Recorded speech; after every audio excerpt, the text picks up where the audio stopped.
अगर आप बकरी पालन शुरू करना चाहते हैं लेकिन सोचते हैं कि बकरी फार्म बनाने में ही बहुत ज़्यादा खर्चा हो जाएगा, तो आप बिल्कुल सही नहीं सोच रहे हैं। बकरियों के लिए एक आइडियल फार्म बनाने में ना के बराबर खर्चा होता है। बहुत सारे जो अनुभवी किसान हैं या फिर जो बकरी फार्मिंग में एक्सपर्ट लोग हैं, उनका ये कहना है कि बकरियों को आपके पक्के मकान या फिर महंगे घर से कोई फर्क नहीं पड़ता और ना ही उनके ग्रोथ में कोई असर दिखेगा आपको।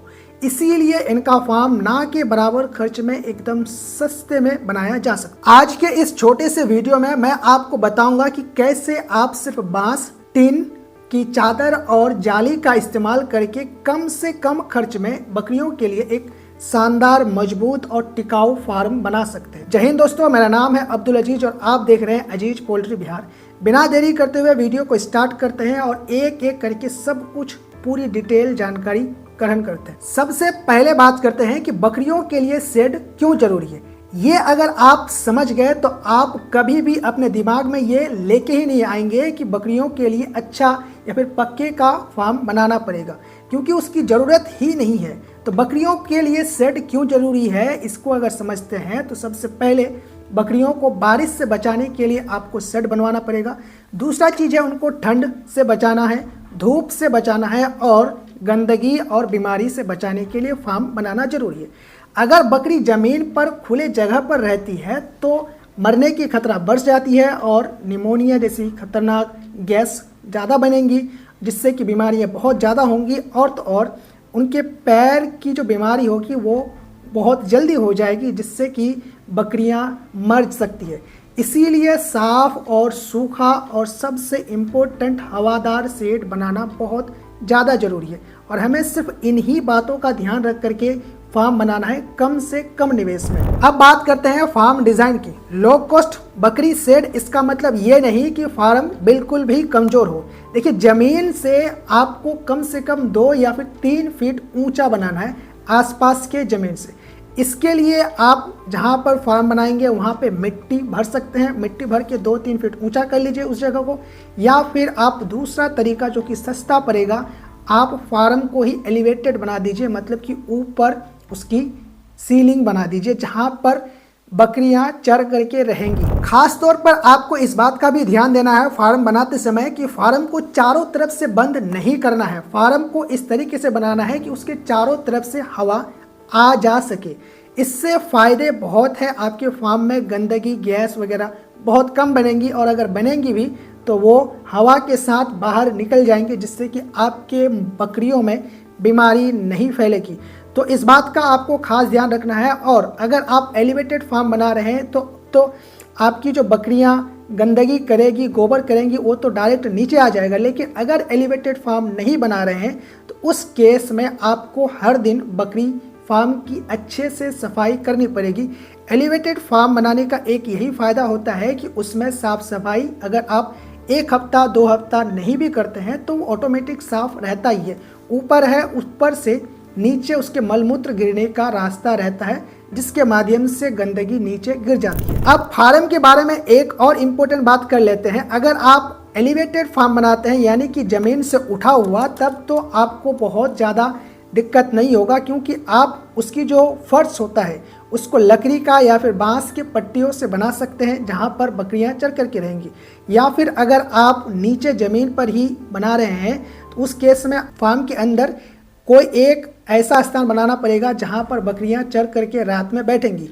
यानी कि आपको कोई चौकी या फिर कोई मचान वगैरह बना करके रखना पड़ेगा। और साथ में आपको इस बात का भी ध्यान देना है कि साइड की जो दीवारें होंगी फार्म का, वहाँ पर आपको लोहे की जाली या फिर बांस की जाली से घेर देना है। ऐसा नहीं है कि हवा जाने आने के लिए रास्ता छोड़ रहे हैं तो पूरा खुला हुआ है, तो फिर आपकी बकरियों के लिए कोई सुरक्षा नहीं होता उस केस में। तो आपको सुरक्षा के लिए लोहे की जाली से घेरिए या फिर बांस की जाली बना करके घेरिए, लेकिन घेरना बहुत ज़्यादा ज़रूरी है। और फार्म के ऊपर आप कोई भी टीन, एल्वेस्टिस का सीट लगाइए या फिर लोहे का सीट लगाइए, लगा दीजिए ताकि पानी वगैरह ना गिरे, या फिर आप प्लास्टिक वगैरह कक्कर से भी बना सकते हैं। अब बात करते हैं रिक्वायर्ड मटेरियल की, यानी कि कौन कौन सी चीज़ों की ज़रूरत पड़ेगी आपको फार्म बनाने के लिए। तो देखिए, क्योंकि हम बहुत कम खर्च में बना रहे हैं तो बहुत महंगी चीज़ें इसमें ऐड करने की कोई ज़रूरत नहीं है। सबसे सस्ता आप बांस का इस्तेमाल करेंगे, उसके बाद लोहे की जाली लगेगा आपको, या फिर प्लास्टिक की भी जाली लगा सकते हैं, या फिर आप बांस की भी जाली का इस्तेमाल इसमें कर लेंगे। उसके बाद टीन की चादर यानी कि ऊपर ढकने के लिए, रूफ के लिए। उसके बाद कील, रस्सी या फिर तार वगैरह अलग अलग छोटी चीज़ों की ज़रूरत पड़ेगी। और साथ में आपको लकड़ी या फिर बांस की पतली पट्टियों की ज़रूरत पड़ेगी, जहाँ से आप फर्श बनाइएगा अगर आप एलिवेटेड फार्म बनाते हैं। और अगर नहीं बनाते एलिवेटेड तो उस बकरियों के बैठने के लिए कोई मचान वगैरह बनाइएगा। तो बस आपको इतनी ही सामान की ज़रूरत पड़ेगी। ये सारा सामान आपको गांव या फिर आसपास की छोटे मोटे मार्केट से आसानी से कम दाम में भी मिल सकता है। अब बात करते हैं कि खर्चा कितना होगा। देखिए, इंपॉर्टेंट चीज़ आपको मैं पहले ही बता चुका हूँ, मटेरियल कौन कौन सी आपके आसपास उस मटेरियल का क्या रेट चल रहा है, उस हिसाब से तो आप अंदाज़ा लगा सकते हैं। लेकिन मैं हमारे इधर जिस रेट से है उस रेट्स का हिसाब आपको मैं बता देता हूँ। बांस खरीदने में आपको लगभग 2 से लेके 4,000 रुपये का खर्चा आ जाएगा। उसके बाद लोहे की जाली या फिर बांस की जाली बनाते हैं तो उसमें 1500 से 2500 रुपये का खर्चा आएगा। ऊपर की जो सीट है यानी कि छत, उसकी जो रूफ सीट है उसको खरीदने में आपको 3 से 4,000 का खर्चा आएगा।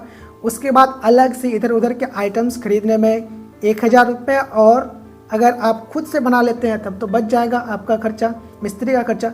और अगर मिस्त्री रखते हैं तो उसके लिए 1000 से 1500 रुपया, बस इतना ही खर्चा की ज़रूरत है। यानी कि अगर मैं आपको टोटल बताऊं तो लगभग 8,000 से लेकर 15,000 रुपये के अंदर आप आसानी से बना लीजिएगा। अगर आपके पास खुद का बांस है तब तो खर्चा और कम हो जाएगा, या फिर आपके पास कोई पुराना मटेरियल पड़ा हुआ है जिसकी ज़रूरत आप इस्तेमाल कर सकते हैं इसमें, तब तो और भी खर्चा कम कर सकते हैं, क्योंकि इसमें कोई इम्पोर्टेंट या फिर बहुत ऐसी चीज का इस्तेमाल नहीं किया जा रहा जो कि आपको खरीदना ही पड़ेगा। अब थोड़ा शॉर्ट में कुछ ऐसी बातों को जान लेते हैं जो बनाते समय आपको ध्यान रखना है। सबसे पहला, लोकेशन, यानी कि शेड हमेशा ऊंची और सूखी जगह पर बनाना है आपको, जहां पर पानी ना जाए या फिर पहुंच ही ना पाए। उसके बाद दूसरा, पिलर सेटअप, जहां पर भी आप फार्म बना रहे हैं वहाँ पे बढ़िया से आपको पिलर गाड़ना है, चाहे आप बांस की पिलर लगा रहे हैं या फिर सीमेंट के पिलर लगा रहे हैं, तो आपको पिलर अच्छे से गहराई में गाड़ना है ताकि फार्म मजबूत बने।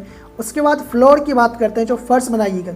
अगर आप मिट्टी में ही बनाते हैं फर्श तब तो आपको बहुत ज़्यादा टेंशन नहीं है, लेकिन अगर आप एलिवेटेड फार्म बना रहे हैं तो आप बांस की या फिर लकड़ी की पट्टियाँ होती है उनका इस्तेमाल कर सकते हैं। उसके बाद बात करते हैं साइड प्रोटेक्शन, यानी कि फार्म के चारों साइड में क्या लगाना है। तो उसके लिए आप हवादार भी आपको रखना है, तो पैक नहीं कर सकते हैं तो आप बांस की भी जालियाँ बना करके लगा सकते हैं, या फिर लोहे की जालियाँ बाजार से खरीद के लगा सकते हैं, उसमें आपको आसानी होगी। अब रूफ की बात करते हैं तो रूफ तो आपको पता ही है कि आपको चाहे टीन का सीट लगाइए या फिर एल्वेस्टेस सीट लगाइए, दोनों में से आप कुछ भी लगा सकते हैं, लेकिन एल्वेस्टेस वाला बेस्ट ऑप्शन होगा, वो जल्दी गर्म नहीं होता है।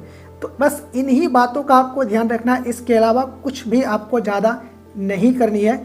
अब थोड़ा सा शॉर्ट में ये समझ लेते हैं कि आपको कितनी जगह की ज़रूरत पड़ेगी। देखिए, अगर आप 10 से 15 बकरियों के लिए फार्म बना रहे हैं तो कम से कम आपको 150 से 200 स्क्वायर फीट एरिया में फार्म बनाना चाहिए। यानी कि लगभग एक बकरी के लिए आपको 12 से लेके 17, 18 या फिर 20 स्क्वायर फीट एरिया की ज़रूरत पड़ेगी, उससे ज़्यादा की नहीं पड़ेगी। तो बच्चों के लिए आपको साथ में एक अलग से जगह बना करके रखना है, जहाँ पर बच्चों को आप अलग करके रखेंगे, ताकि बच्चों को किसी बकरी से या फिर बड़ी बकरी से खतरा ना हो, दबा ना दे।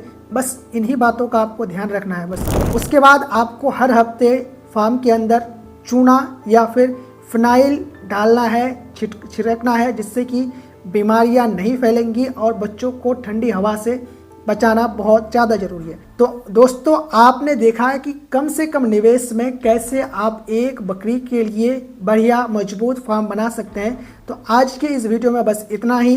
अगर आपको ये वीडियो पसंद आया हो तो लाइक ज़रूर कीजिएगा, कमेंट में बताइएगा कि आप किस नस्ल की बकरी का पालन करने वाले हैं, और चैनल को सब्सक्राइब कर लीजिएगा। मिलते हैं अगले वीडियो में।